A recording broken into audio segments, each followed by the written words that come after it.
तो last term तक मैंने आपको इलास्टिक पोटेंशियल एनर्जी का फॉर्मूला डेराइव करा दिया था। अब हमको इलास्टिक पोटेंशियल एनर्जी डेंसिटी पढ़ना है। तो पहले तो मैं आपको पोटेंशियल एनर्जी डेंसिटी बता देता हूँ जो कि एक जनरल टर्म है, फिर मैं इलास्टिक पोटेंशियल एनर्जी डेंसिटी पे आऊंगा। तो एनर्जी डेंसिटी ये एक जनरल टर्म्स की तरह पढ़िएगा, मतलब कभी भी आपको एनर्जी डेंसिटी शब्द आपके सामने आ जाए, चाहे वो किसी भी प्रकार की एनर्जी के आगे डेंसिटी लिखा हो, potential energy density, electric potential energy density, magnetic potential energy density, elastic potential energy, कुछ भी, मतलब किसी भी एनर्जी के आगे डेंसिटी शब्द अगर लगा हो तो उससे हमें क्या समझना है ये हम बताते हैं। डेंसिटी का जनरली 99% केसेस में डेंसिटी का मतलब होता है पर यूनिट वॉल्यूम। किसी चीज में जब एनर्जी स्टोर होती है, ठीक है, सपोज आपकी बॉडी है, आपकी बॉडी में एनर्जी स्टोर्ड है, आपकी बॉडी का कुछ वॉल्यूम भी तो होगा। वॉल्यूम वो जगह है जहां पे एनर्जी स्टोर्ड है, बात को समझो, है कि नहीं? मतलब आपकी बॉडी में एनर्जी स्टोर्ड है, आपकी बॉडी का कुछ वॉल्यूम है, तो आप ये कह सकते हो कि इतने वॉल्यूम में इतनी एनर्जी है। तो अगर मैं एनर्जी से वॉल्यूम को डिवाइड कर दूं तो क्या आ जाएगा? Energy density. नहीं समझे बात को?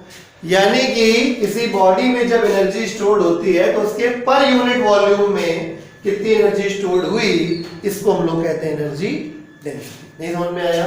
मतलब मैं छोटी सी बात, छोटा सा एग्जांपल लेता हूँ। ये बॉडी है, इसका वॉल्यूम 2 मीटर क्यूब है, इसके अंदर जो एनर्जी स्टोर्ड है वो 10 जूल है। और मुझसे अगर कोई कहते हैं एनर्जी डेंसिटी निकालो, जिसको स्मॉल यू से रिप्रेजेंट किया जाता है, तो एनर्जी डेंसिटी का मतलब हो गया एनर्जी अपॉन वॉल्यूम। समझ गए? तो इसका मतलब U बराबर एनर्जी हो गया 10, वॉल्यूम हो गया 2, इतना हो गया 5, ये हो गया joule per metre cube.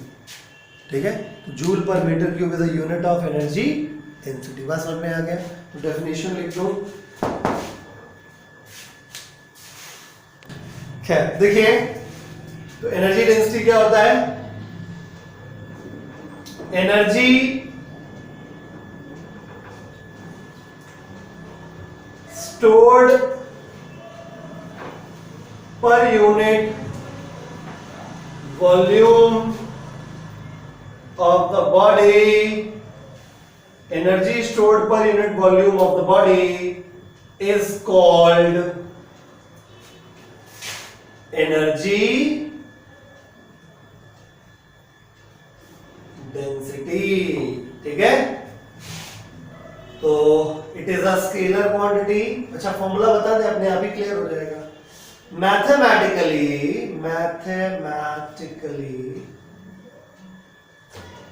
Mathematically small you से रिप्रेजेंट करते हैं।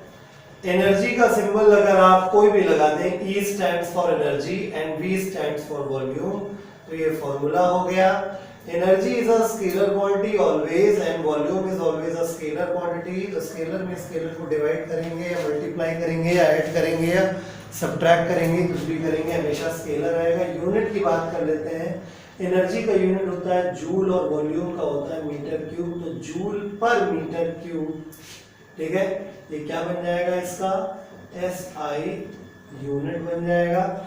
ठीक है, एग्जाम्पल के तौर पर हमने आपको ये बताया कि ये एक बॉडी है, इस बॉडी में जो एनर्जी स्टोर्ड है वो 10 जूल है, तो इस बॉडी का जो वॉल्यूम है वो 2 मीटर क्यूब है। तो क्योंकि formula U is equal to E by V होता है, इसलिए U बराबर 5 जूल पर मीटर क्यूब हो जाएगा। ठीक है, नोट कर लीजिए इसको।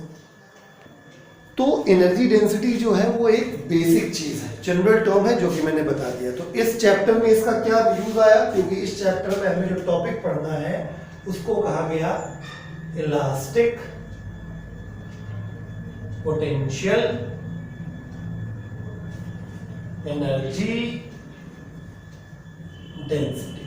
ठीक है, तो यानी कुल मिला के इलास्टिक पोटेंशियल फिर एनर्जी डेंसिटी, यानी जब हम तार को खींचते हैं तो उसमें जो एनर्जी स्टोर होती है अपॉन तार का वॉल्यूम, क्योंकि एनर्जी किसमें स्टोर हुई? इलास्टिक पोटेंशियल एनर्जी तार में, तार खींचा था ना हमने।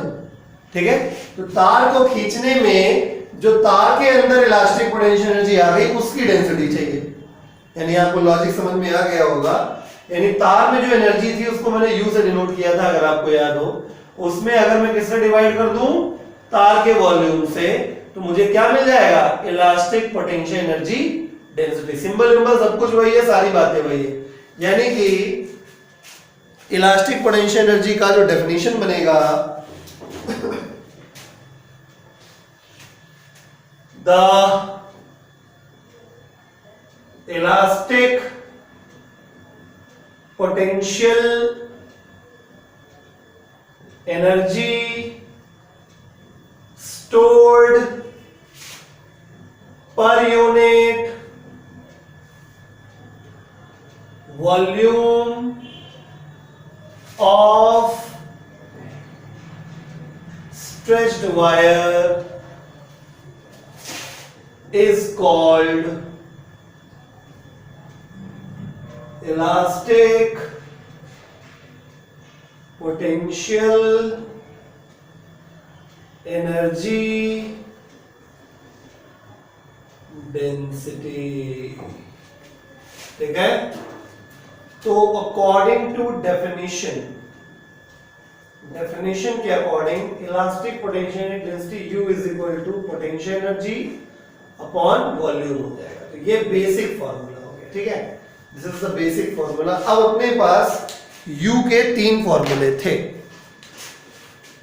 U के 3 फॉर्मूले थे। ठीक है, एक था U is equal to half stress square upon Y into volume. एक था U is equal to half Y into strain square, y into strain square into volume. पूछा जाए तो आपको याद तो नहीं होगा, याद नहीं होगा। ठीक है, U बराबर half stress into strain into volume. ठीक, ओके। तो अब आप अगर ठीक से देखो तो जब आप U की वैल्यू ये वाली यहां पे रखोगे तो नीचे वॉल्यूम, ऊपर वॉल्यूम, वॉल्यूम से वॉल्यूम कैंसिल, तो क्या बन जाएगा, U बराबर हाफ स्ट्रेस इंटू स्ट्रेन। कोई दिक्कत? मतलब ये कहने का, अगर किसी को ये फॉर्मूला याद है तो फर्जी एक्स्ट्रा याद करने की जरूरत नहीं है, उसको सिर्फ इतना मुझे आइडिया देना है कि बस वॉल्यूम ना लिखना, पोटेंशियल डेंसिटी फॉर्मूला है कि नहीं। देखो है तो वही, half stress into strain, volume नहीं। इसमें भी ऐसे ही हो गया। तो U बराबर क्या हो जाएगा, जब ये रखोगे तुम यहां, तो U बराबर क्या हो जाएगा, half stress square upon Y, volume तो कट गया। समझ रहे हो? इसी प्रकार जब इसको रखोगे,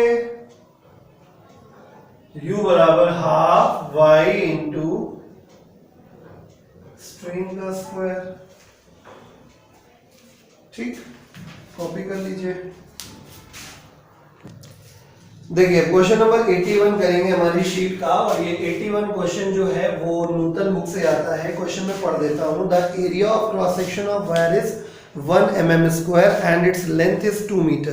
Full stop. How much work will be done to increase the length by 0.1 mm? Question mark.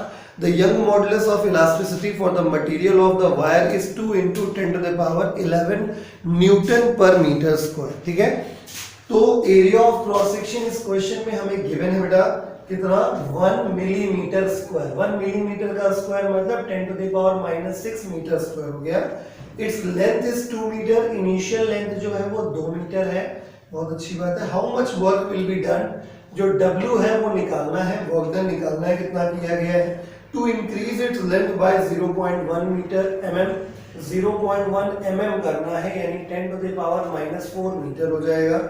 Young modulus का वैल्यू जो है वो हमें गिवन है, वो 2 into 10 to the power 11 Newton पर मीटर स्क्वायर। मैं एक बात क्लियर कर दूं, हम तार को खींचने में जो वर्क करेंगे वो उसकी स्टोर्ड एनर्जी के बराबर हो जाएगा। हमने लास्ट लेक्चर में ये पढ़ाया था। कि किसी वायर को अगर हम खींचते हैं तो जो हम वर्क करते हैं वही वर्क उसकी क्या बन जाती है, पोटेंशियल एनर्जी। ठीक है, और पोटेंशियल एनर्जी अगर बन जाती है तो हमारे पास फॉर्मूला होता है पोटेंशियल एनर्जी का, half stress into strain into volume. ठीक है, तो W बराबर हाफ स्ट्रेस हो गया फोर्स अपॉन एरिया। ठीक है, अब यहाँ पे अपने पास फोर्स नहीं है। देखिए नॉर्मली बच्चे को फॉर्मूला यही याद रहता है, stress into strain into volume, क्योंकि आसान है। दिक्कत ये है अपने पास स्ट्रेन की व्यवस्था है और यंग मॉडुलस गिवन है। ठीक है, तो फॉर्मूला ऐसा वाला लगाना है जिसमें स्ट्रेन और यंग मॉडुलस का यूज हो, यानी आपने ये फॉर्मूला लगा के गलती करी है। आपको सीधे लगाना है यंग मॉडुलस इनटू स्ट्रेन का स्क्वायर। ठीक है, और क्योंकि क्या निकालना है, increase in how much work will be done. ठीक है, यानी वॉल्यूम भी आएगा, यू का फॉर्मूला ध्यान दीजिएगा, कैपिटल यू होता है, डब्ल्यू बराबर कैपिटल यू होता है, स्मॉल यू नहीं होता। स्मॉल यू क्या होता है, पोटेंशियल एनर्जी डेंसिटी होता है। ठीक है, तो इसमें वॉल्यूम का हमें मल्टीप्लाई करना है। बात समझ में आ गई। अब यंग मॉडुलस हमारे पास है 2 × 10⁻11, स्ट्रेन हमारे पास है चेंज इन लेंथ यानी 10⁻⁻4 अपॉन इनिशियल लेंथ इंटू 2/2 का होल स्क्वायर। समझ में आ गया। ठीक है, into volume, volume area into initial length होता है। ठीक है, एरिया कितना है 10⁻⁻6 और इनिशियल लेंथ कितनी है 2। ठीक है, सॉल्व कर लेंगे, आपका आंसर आ जाएगा कितना, 5 × 10⁻⁻4 जूल। कॉपी कर लीजिए। चलिए हम लोग क्वेश्चन नंबर 80 करेंगे, 80 नंबर सवाल। ठीक है, 80 नंबर क्वेश्चन करेंगे। ठीक है, क्वेश्चन में पढ़ देता हूँ। लिखा है calculate the increase in energy of a brass bar of length 0.2 meter and cross sectional area 1 centimeter square when compressed with a load of 5 kg weight along its length। ठीक है, full stop. Young modulus 1.0 × 10⁻11 Newton पर metre square, gravity की value 9.8 metre पर second square है। ठीक है, पहली बात जो डेटा दिया गया है बेटा वो लिख लो, इंक्रीज इन एनर्जी पूछा गया है। ठीक है, तो इंक्रीज इन एनर्जी पूछा गया है। चलिए, ठीक है, ऑफ ब्रास बार जिसकी इनिशियल लेंथ L = 0.2 मीटर है, बहुत अच्छी बात है। Cross sectional area 1 centimetre square है, 1 सेंटीमीटर स्क्वायर यानी 10⁻⁻4 मीटर स्क्वायर है। ठीक है, when compressed with a load 5 kg weight, यानी उस पे जो फोर्स लगाया गया है वो 5 kg वेट है। 5 kg वेट मतलब 9.8 न्यूटन से मल्टीप्लाई करना पड़ेगा अगर हमने न्यूटन में इसे कन्वर्ट करना है, तो 5 × 9.8 न्यूटन बन जाएगा। मतलब केजी वेट को न्यूटन में कन्वर्ट करने के लिए जी की वैल्यू से मल्टीप्लाई किया जाता है, स्मॉल जी की वैल्यू। स्मॉल जी की वैल्यू आपको क्वेश्चन 9.8 मीटर पर सेकेंड स्क्वायर दे रखी गई थी। ठीक है, इसके बाद बस यंग मॉडुलस दे रखा गया है कितना, 1.0 × 10⁻11 न्यूटन पर मीटर स्क्वायर। तो मैं क्लियर करना चाहता हूं कि चाहे एनर्जी हो या इंक्रीज इन एनर्जी हो, वो वर्क डन के ही बराबर होती है। भाई एनर्जी बराबर वर्क डन कब होगा, जब बॉडी के पास पहले से कोई एनर्जी नहीं थी। मेरी बात समझो, ग्लास है, वर्क एनर्जी पावर चैप्टर में हमने पढ़ाया था, फिर से एक बार रिकॉल कर दे। ग्लास खाली था, तुमने 50 ml पानी डाल दिया, आपने देखा कि इसमें 50 ml पानी आ गया। हम आपसे पूछे बताओ कितना पानी हमने डाला, तो आप कहेंगे 50 ml डाला। तो क्योंकि पहले से इसमें कोई पानी नहीं था, इस वजह से जो टोटल पानी हमने डाला वही यहाँ पे आया। लेकिन अब हम आपसे कहें 50 ml पहले से था, हमने कुछ पानी और डाला और ये 70 ml तक लेवल पहुंच गया। अब मैं आपसे पूछूं बताइए पानी कितना डाला, तो आप कहोगे 20 ml डाला, राइट। यानी कि बात समझ में आ रही है। अगर पहले से आपके पास कुछ है तो आपके पास अब जो आपने निकाला वो इंक्रीजिंग वॉल्यूम हुआ, नहीं समझे। यानी पहले से अगर आपके पास पानी था और मैंने पूछा कि बताओ कितना पानी डाला, तो आपने क्या किया, डिफरेंस निकाला। ठीक, और अगर पहले से पानी नहीं था और फिर मैंने आपने पूछा तो आपने बताया जितना पड़ा उतना ही डाला, राइट। क्लियर। तो वही हाल किसका है, एनर्जी का है। अगर सिस्टम के पास पहले से एनर्जी नहीं है तो आपने जो वर्क किया वही एनर्जी के बराबर, ठीक है। और अगर पहले से एनर्जी है तो आपने जो वर्क किया वो इंक्रीज इन एनर्जी के बराबर। बिल्कुल सेम फंडा है। पहले अगर पानी नहीं था तो हमने पानी कितना डाला, जितना इसमें दिखाई दे रहा है, ठीक है। पहले से अगर पानी है तो हमने पानी कितना डाला, जितना डिफरेंस के बराबर आएगा उतना पानी डाला, नहीं बल्ले पड़ा, ठीक। तो इसको याद रखिए। अगर आपको ये बात नहीं समझ में आई है तो अपने दिमाग में रखिए कि अगर सिस्टम के पास पहले से एनर्जी नहीं होती है तो आप जो वर्क करते हैं उसके ऊपर वही वर्क उसकी एनर्जी बराबर बन जाता है। और अगर उसके पास पहले से एनर्जी है तो आप जो वर्क करेंगे वो उसकी इंक्रीज एनर्जी बराबर रहेगा। खैर, तो increase energy equal to work done. तो बस मैंने आपको भी प्रीवियस क्वेश्चन में कराया कि वर्क डन के लिए भी हम देखो वर्क डन के लिए भी हम क्या यूज कर सकते हैं, हाफ इंटू वाई, मतलब जो भी एनर्जी का फॉर्मूला है। अब यहाँ पे व्यवस्था का है कि बताओ फोर्स है और एरिया है, स्ट्रेस का जुगाड़ है। यहाँ पे किसका जुगाड़ है, स्ट्रेस का जुगाड़ है और यंग मॉडुलस का जुगाड़ है। फॉर्मूला स्ट्रेस वाला लगेगा हाफ, ठीक है, स्ट्रेस का square upon Y into volume, बड़ा, ठीक है। तो बस delta U is equal to half, stress होता है force upon area, force upon area का square upon Y into volume.